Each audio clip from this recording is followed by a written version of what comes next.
Hi everyone, myself Narayan sir from Saraswat International Academy Vapi. So dear student, जैसा कि हमारा standard 12th में chapter 9 coordination और complex compound चल रहा है और आज हम पार्ट 7 में इसके जिन पॉइंट पर डिस्कशन करेंगे वो है लास्ट स्टडी हमारी valence bond theory.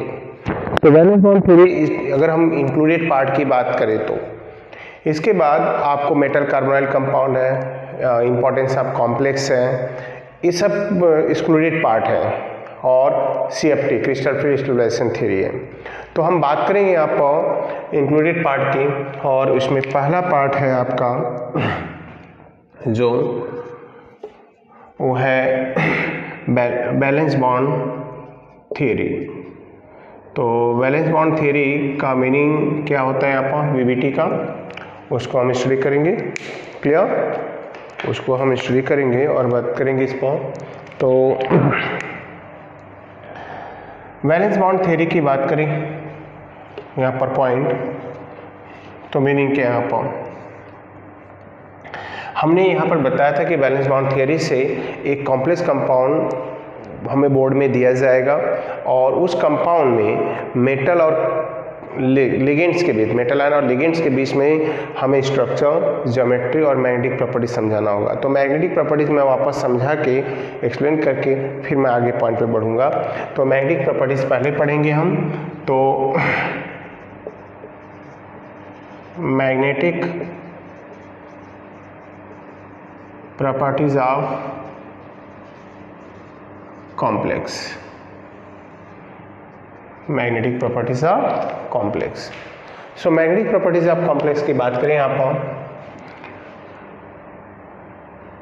The metal ion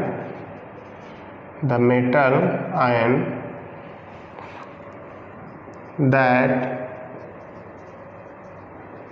having unpaired electron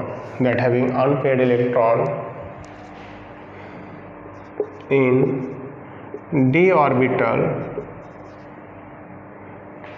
in complex is called paramagnetic complex. Is called paramagnetic complex.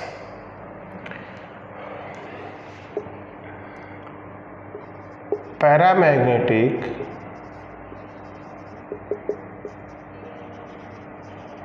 complex ion having definite magnetic moment.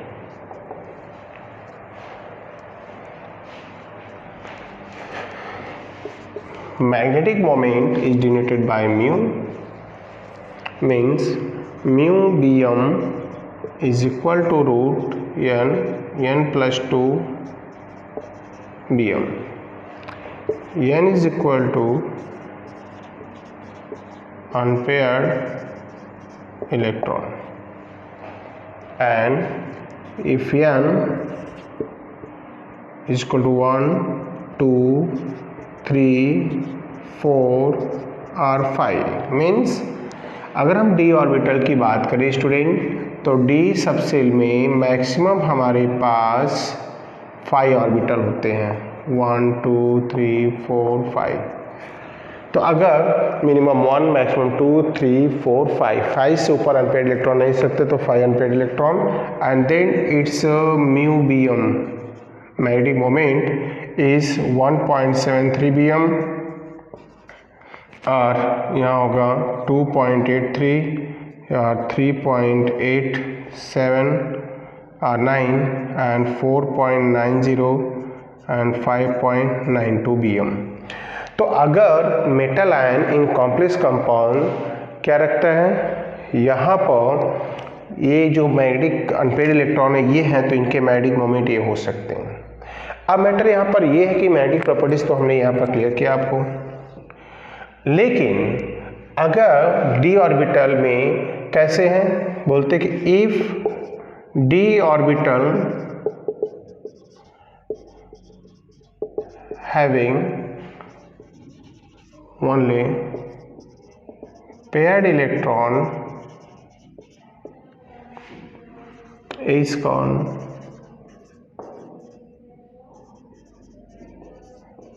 diamagnetic substance या diamagnetic complex. अगर D orbital में सिर्फ paired electron है तो उसे हम word देते हैं डायमैग्नेटिक।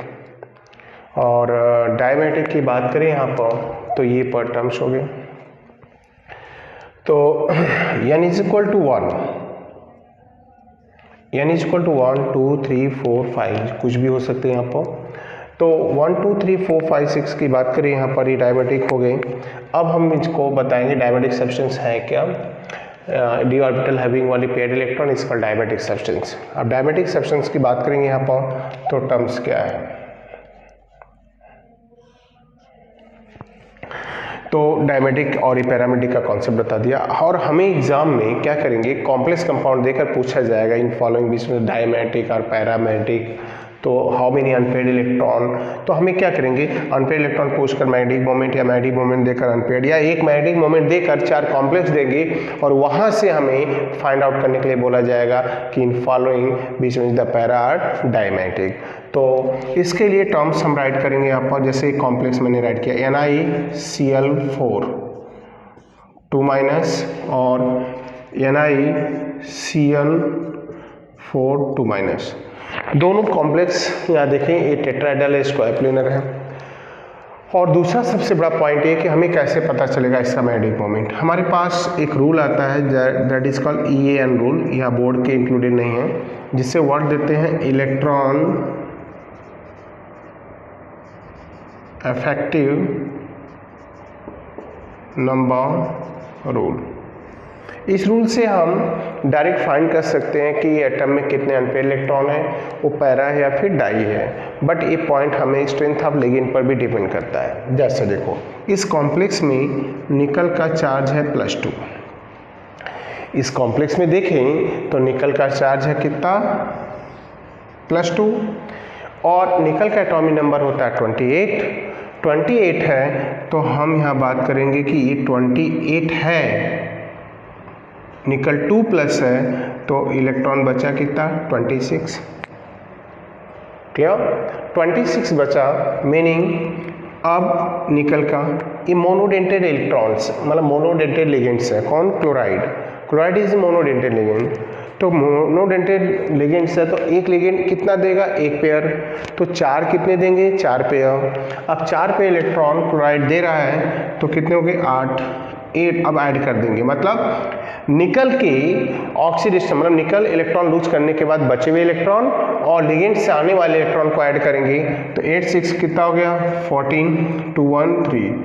जो इनर्ट गैस क्रिप्टॉन 36 से कितना लेस है, 2, तो हम बोलेंगे 2 अनपेयर्ड है। लेकिन ये तभी जो इवन नंबर आया 36 - 34, तो ये जो नंबर आया अगर ये ऑड नंबर है तो कोई वन है, इवन नंबर है तो आपको चेक करना पड़ेगा स्ट्रांग है या वीक लिगेंड। तो ये वीक लिगेंड्स हैं और ऐसे में ये 2 पेयरिंग नहीं कराएगा डी ऑर्बिटल के इलेक्ट्रॉन को। और हम बात करेंगे यहाँ पर कि ये मैग्नेटिक मोमेंट इसका होगा 2.83 BM, दैट्स ऑल। फिर यही चीज़ अगर मैं यहाँ देखूँ किस पर, टेट्रासाइनाइड निकल 2 आयन पर, तो टेट्रासाइनाइड निकल 2 आयन पे जाएंगे तो हम यहाँ क्या देखेंगे कि निकल यहाँ भी +2 है, यहाँ भी इसके पास 26 और 4 साइनाइड मोनोडेंटेड लिगेंड है स्टूडेंट, 4 पेयर डोनेट करेगा तो मतलब 8 इलेक्ट्रॉन होगा। कितना हो गया, 34 है, मतलब n की वैल्यू 2 आनी चाहिए। लेकिन अगर ये स्ट्रॉन्ग लिगेंड्स है तो ये 2 पेयर्ड हो जाएंगे। मतलब क्लियर हो गया कि 36 ना होने के बावजूद भी ये डायमैग्नेटिक है, क्योंकि जो 2 लेस आ रहा है ये साइनाइड लिगेंड उसको पेयरिंग करा देगा। मतलब n लेंगे क्या, 0। तो ये इसका मैग्नेटिक मोमेंट हो गया 0 और इसका हो गया कितना, 2.83। How many unpaired electron here, 2। हम डायरेक्ट फाइंड कर सकते हैं। तो मैग्नेटिक प्रॉपर्टी से हम क्या फाइंड कर सकते हैं, इनके बिहेवियर। सो स्टार्ट करते हैं।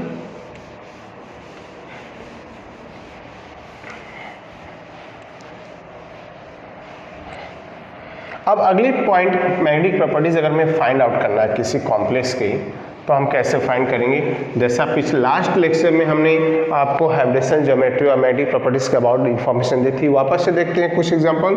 लाइक हमने लिख दिया K3 FeCN का होल 6 और इधर है K4 FeCN का होल 6। अब हमें बताना है कि इस कॉम्प्लेक्स में पैरा है या डाई है, जबकि स्ट्रॉन्ग लिगेंड्स हैं। देखो Fe का चार्ज है यहाँ पर +3, Fe का चार्ज है यहाँ +2, +3 पर जाए तो Fe का एटॉमिक नंबर होता है 26, 3 लूज कर दिया 23, प्लस ये 12 इलेक्ट्रॉन हो गए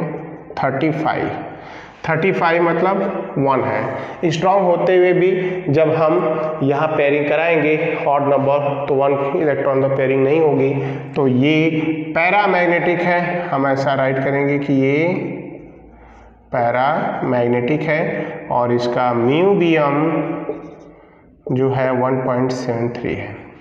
ऐसे ही यहाँ जाएंगे तो Fe2+ है और यहाँ पर 2+ का फेज जो है अगर देखा जाए तो 2+ का मीनिंग क्लियर करें तो 24 बचता है। 12 इलेक्ट्रॉन लिगेंड्स के आएंगे तो 36 है, ये डाईमैग्नेटिक है। तो किसी का magnetic moment unpaired electron diamagnetic है पैरामैग्नेटिक हम फाइंड आउट कर सकते हैं किससे? With the help of by this formula. So student ये पॉइंट्स हो गया अबाउट द मैग्नेटिक प्रॉपर्टीज। अब हम बात करेंगे वापस से इनके हाइब्रिडाइजेशन मैग्नेटिक प्रॉपर्टीज और स्ट्रक्चर के अबाउट। तो बात करते हैं मैग्नेटिक प्रॉपर्टीज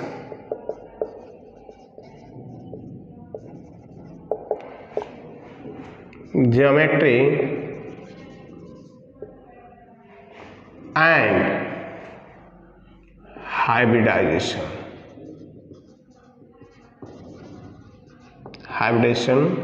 on following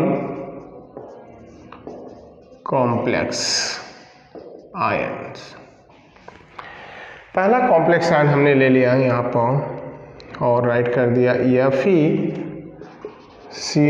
का होल 6 3-। तो ये कॉम्प्लेक्स है, यहाँ पर हमें सारी डिटेल इसके अबाउट देनी है। तो मैं स्टार्ट कर रहा हूँ पॉइंट्स और देखेंगे यहाँ पर कैसे होगा। तो पहले हम नेम लिखते हैं। क्या नेम लिखेंगे? The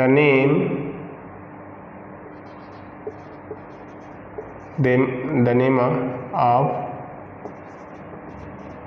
given complex ion। The name of given complex ion is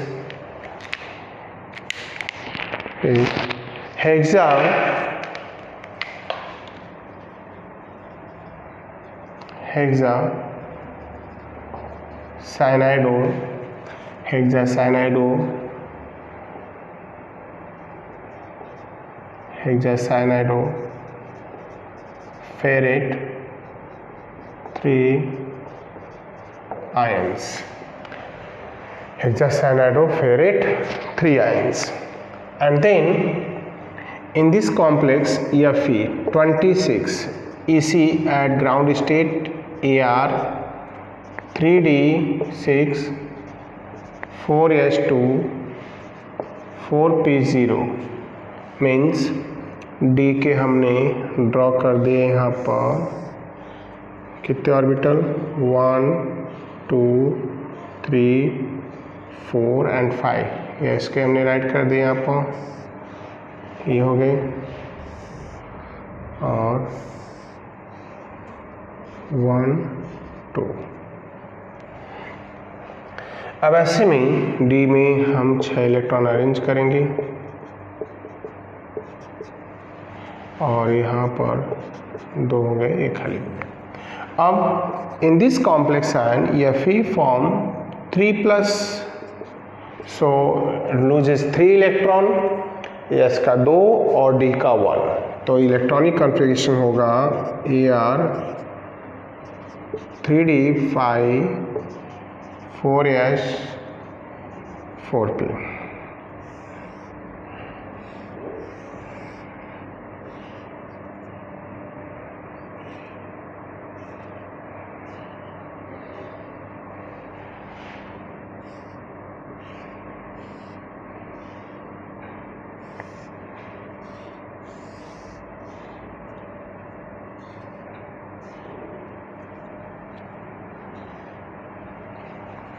अब यहाँ पर 1 2 3 4 5, तो हम लिखेंगे क्या, in this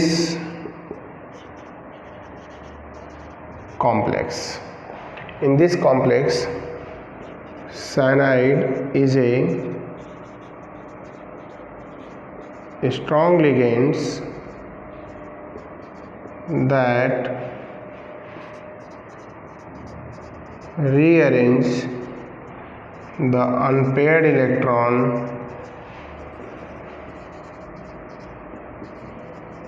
present in d orbital। Means अगले फेज में होगा यहाँ पर क्या कि जो डी के ऑर्बिटल में अनपेयर्ड इलेक्ट्रॉन स्ट्रॉन्ग लिगेंड्स उनको क्या कराएगा, पेयरिंग करा देगा। पेयरिंग के बाद 5 की पेयरिंग कराओगी तो स्टूडेंट यहाँ एक अनपेयर्ड बच जाएगा। अब एक अनपेयर्ड बच गया, अब उसकी पेयरिंग तो पॉसिबल नहीं है, तो फिर अब हमारे पास ये ऑलरेडी वैकेंट है और इधर भी ऐसा ही है। अब यहाँ पर साइनाइड टोटल 6 लिगेंड्स हैं और सब मोनोडेंटेड हैं, मतलब ये हो गया कि एक एक साइनाइड एक पे इलेक्ट्रॉन डोनेट करेगा, तो फिर 1 2 3 5 6। In this way, the new hybrid orbital that produced by filling the electron of the vacant d orbital s and p that donated by ligands is d2sp3।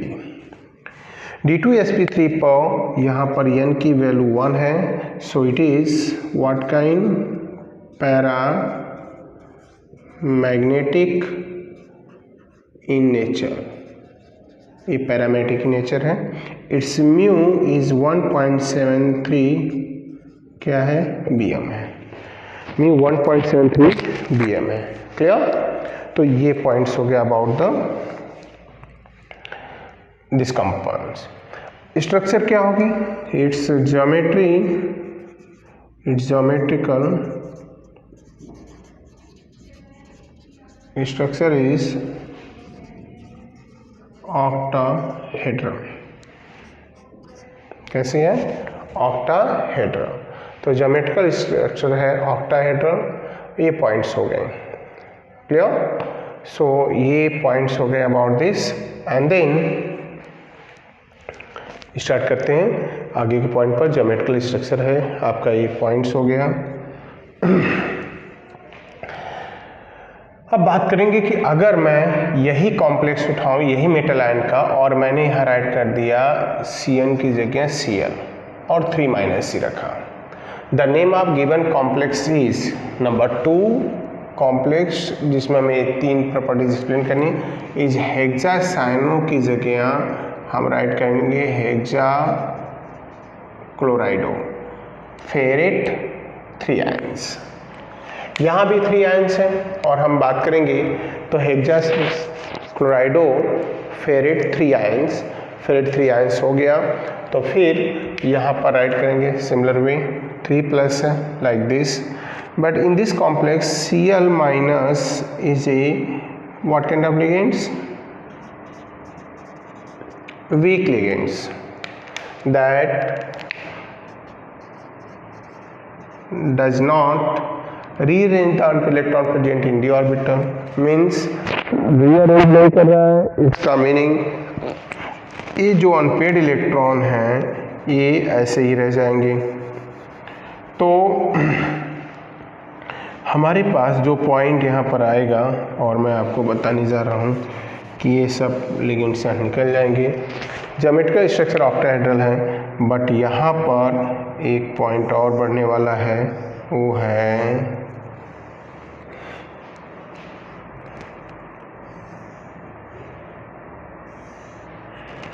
One two three four five 4D। अब ये unpaired electron अगर week ligand से chloride, तो ये इसको क्या करेगा, rearrange नहीं कराएगा। तो हमारे पास क्लोराइड के 6 मोनोडेंटेट लिगेंड 6 पेयर इलेक्ट्रॉन को क्या करेंगे, डोनेट करेंगे लाइक दिस वे। अब क्या बनेगा, sp3d2। sp3d2 हाइब्रिडेशन है, मतलब अभी भी ज्योमेट्री मतलब राइट कर सकते हैं कि the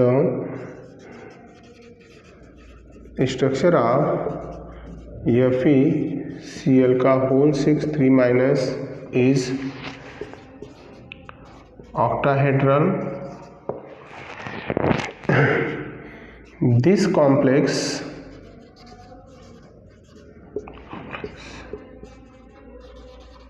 is called outer orbital and low spin outer orbital high spin complex, high spin complex. So this complex is called outer orbital and high spin complex. Its magnetic moment is mu 5.92 bm, क्योंकि here n is equal to 5 है। तो student complex देखो, यह भी same charge होते हुए भी दो टाइप की प्रॉपर्टीज एग्जिस्ट कर रहा है यहाँ पर। कैसा, एक हो गया आउटर ऑर्बिटल और यही साइनाइड था तो that is called inner orbital. मतलब कॉम्प्लेक्स जब अपने हाइब्रिडेशन में 3d ऑर्बिटल मतलब d के ऑर्बिटल का पेयरिंग करा के उसके इलेक्ट्रॉन 3d में फील्ड होंगे तो that is called inner orbital low spin, और 4d में जा रहे हैं तो outer orbital high spin due to the presence of maximum electron. इसी टर्म पर क्वेश्चन पूछे जाते हैं, मैं राइट कर रहा हूँ, आप समझ गए होंगे पिछले और इसको देखकर कि ऐसा लिखेंगे। नाउ एक्सप्लेन क्या एक्सप्लेन करना है, explain that FeCl whole 6 3 is inner orbital low spin, but FeCl का whole 6 3 is outer orbital high spin। दूसरा क्वेश्चन यहाँ पर ही बनेगा आपका नंबर 2, जहाँ पर बताएंगे क्या, आप ध्यान से केयर कर लेंगे स्टूडेंट, कि this complex is low paramagnetic but this complex is high paramagnetic in nature. मतलब FeCl6 3 लो पैरामैग्नेटिक कंपाउंड है, बट FeCl का होल 6 3 कैसा है, हाई पैरामैग्नेटिक है। तो ये लो पैरामैग्नेटिक है, ये हाई पैरामैग्नेटिक है, वाई व्हाट अ रीजन, इस रीजन को ढूंढने जाएंगे। तो इसका रीजन क्या है, वो स्ट्रॉन्ग और वीक लिगेंड का फॉर्मेशन। सो स्टूडेंट, ये पॉइंट इससे रिलेटेड हमें बहुत सारी चीज़ें यहाँ पर मिलती हैं और हमें देखना पड़ेगा, समझना पड़ेगा। तो ये हो गया VBT के अकॉर्डिंग हमें कॉम्प्लेक्स के hybridization, structure, magnetic properties. So next point पर हम बात करेंगे, और यहाँ जिस पॉइंट पर हमारा डिस्कशन चलेगा अब वो एक्सक्लूडेड पार्ट है, मतलब बोर्ड के पॉइंट ऑफ व्यू से नहीं है बट हम बात करेंगे उसके। तो स्टार्ट करते हैं हम। तो स्टूडेंट अगर हम बात करें यहाँ पर, और बहुत सारे ऐसे पॉइंट्स हैं जो रिलीज कर दिए गए बोर्ड के पॉइंट ऑफ व्यू से जाए तो chapter now is over, complete हो गया है। और बैलेंस बॉन्ड थ्योरी की हम लिमिटेशन की बात करेंगे, ये लास्ट इंक्लूडिंग पार्ट होगा। सो हम राइट कर रहे हैं अगला point, limitation of VBT valence bond theory. तो मैं आपको समझा दूँ, आपको क्लियर कर दे रहा हूँ स्टूडेंट, बी केयरफुल, आप अच्छे से इसको देखेंगे, सुनेंगे और राइट करेंगे। बैलेंस बॉन्ड थ्योरी की बात करें तो valence bond theory contain a number of assumptions, right. Valence bond theory से हम एक्सप्लेन करते हैं formation of coordinate bond, right. But valence bond theory study करने के बाद हम क्या क्या इंफॉर्मेशन मतलब नहीं कलेक्ट कर सकते। एक फॉर्मेशन ऑफ कलर, मतलब वैलेंस बॉन्ड थियरी जब अप्लाई करते हैं कॉम्प्लेक्स कंपाउंड पर, तो कॉम्प्लेक्स कंपाउंड के अबाउट जो हमें इंफॉर्मेशन नहीं मिल सकती वो क्या है कि कंपाउंड कलर कैसे फॉर्म करता है। तो कलर का फॉर्मेशन हमें क्लियर नहीं होगा। मतलब valence bond theory does not clarify that which complex compound produce colour in aqueous solution और compound that does not produce colour in aqueous solution. तो पहला पॉइंट लिमिटेशन में यही है कि वैलेंस बॉन्ड थियरी से हम क्या नहीं क्लियर कर सकते, formation of colour in colour by complex in aqueous solution. मतलब एक्वस सॉल्यूशन में वो कलर बनाएगा या नहीं बनाएगा या क्या पार्टिकुलर कलर प्रोड्यूस कर रहा है, तो कलर के अबाउट हमें कोई इंफॉर्मेशन नहीं मिलेगी। Second thing, formation of colour के बाद मतलब हमें ये क्लियर नहीं होगा कि outer orbital and inner orbital complex. So outer orbital and inner orbital complex, valence bond theory study करने के बाद हम टाइप ऑफ हाइब्रिडाइजेशन तो डिटेक्ट कर सकते हैं, बता सकते हैं, बट इसका क्लियरिफिकेशन नहीं कर सकते कि कंपाउंड कैसा है, दैट इज आउटर ऑर्बिटल और inner orbital. So outer orbital और इनर ऑर्बिटल कॉम्प्लेक्स के अबाउट हम कोई इंफॉर्मेशन नहीं दे सकते after study of what is valence bond theory. Next, तो आउटर इनर ऑर्बिटल नहीं बता सकते, फॉर्मेशन ऑफ कलर नहीं बता रहे हम, right. It does not clarify और it does not differentiate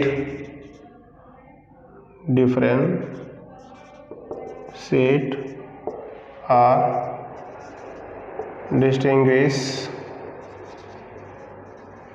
weak and strong ligands। ये वीक और स्ट्रॉन्ग लिगेंड्स में कोई डिफ्रेंशिएट नहीं करता। एक ये बहुत बड़ा प्रॉब्लम है यहाँ पर। तो it does not differentiate the weak and strong ligands, weak और स्ट्रॉन्ग लिगेंड के बीच में कोई डिफ्रेंशिएशन नहीं देता। Clear? So formation of colour by complex and aqueous solution, outer orbital and inner orbital complex, it does not differentiate और distinguish the what is weak and strong ligands, right. तो ये inner orbital है, outer orbital है, low spin and high spin. So it does it is also not what is distinguished between the low spin and high spin complex। तो लो spin और high spin complex के between में कोई differentiation नहीं देता।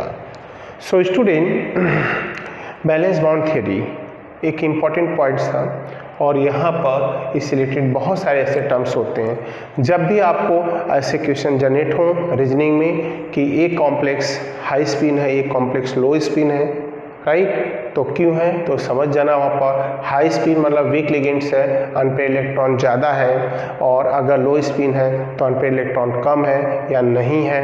और वो कॉम्प्लेक्स अपने हाइब्रिडेशन में किसको यूज किया है, 3D ऑर्बिटल को, 3D ऑर्बिटल को यूटिलाइज किया अपने हाइब्रिडेशन में। ये पॉइंट्स होंगे। तो यहाँ हमने मेंशन कर दी है, बता दिया सारे पॉइंट्स। क्या about the limitation of valence bond theory. So part हम बात कर रहे हैं यहाँ पर जिस पार्ट की, तो पार्ट 7 चैप्टर 9 का पार्ट 7 स्टैंडर्ड 12 में कोऑर्डिनेशन कंपाउंड, ये पॉइंट है। और बोर्ड के पॉइंट ऑफ व्यू से ये मैटर, ये चैप्टर यहीं क्लोज होता है, बट एक्सक्लूडेड पार्ट तो बहुत सारे हैं, पढ़ने हैं। इसके बाद अब हम डी ब्लॉक और डी ब्लॉक और पी ब्लॉक के अबाउट डिस्कशन करेंगे नेक्स्ट लेक्चर में, एंड देन कंप्लीट करने के बाद इस रिलेटेड पार्ट को भी कवर किया जाएगा, उनसे रिलेटेड आपको पॉइंट्स बताए जाएंगे, ऑब्जेक्टिव सब्जेक्टिव में क्लियर कराया जाएगा। सो स्टूडेंट नेक्स्ट क्लास में हम जब आएंगे तो बात करेंगे हम यहाँ पर D and P block, right. तो डी ब्लॉक से रिलेटेड सारे पॉइंट समझाए जाएंगे। So student D block chapter next period में होगा। सो थैंक यू, आज के लिए बस इतना ही, बाय बाय।